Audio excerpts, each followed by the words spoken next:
नमस्कार. आज नागपुरातील ओला आणि उबर चालकांनी रस्त्यावर उतरून प्रशासनाविरोधात एक भव्य निषेध मोर्चा काढला आहे. चालकांच्या या आक्रमक पवित्र्यामुळे शहरातील वाहतूक व्यवस्थेकडे सर्वांचे लक्ष वेधले गेले.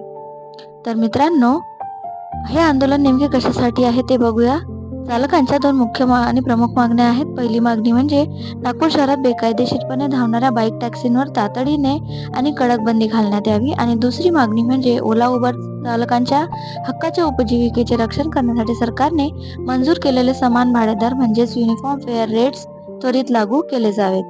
तर मित्रांनो, चालकांचे म्हणणे आहे की बेकायदेशीर बाईक टॅक्सींमुळे त्यांच्या हक्काच्या व्यवसायावर गदा आली असून रोजच्या उत्पन्नामध्ये मोठी घट झाली आहे. जर प्रशासनाने या मागण्यांकडे त्वरित लक्ष दिले नाही, तर हे आंदोलन आगामी काळात अधिक तीव्र करण्याचा इशारा त्यांनी केला आहे. तर मित्रांनो, ओला उबर चालकांच्या या मागण्यांबद्दल तुम्हाला काय वाटते? बाईक टॅक्सी बंदी व्हायला हवी का? तुमची मते आम्हाला कमेंटमध्ये नक्की सांगा. आणि नागपूरच्या अशाच ताज्या घडामोडींसाठी व्हिडिओला लाईक आणि चॅनलला सबस्क्राईब करायला विसरू नका. धन्यवाद.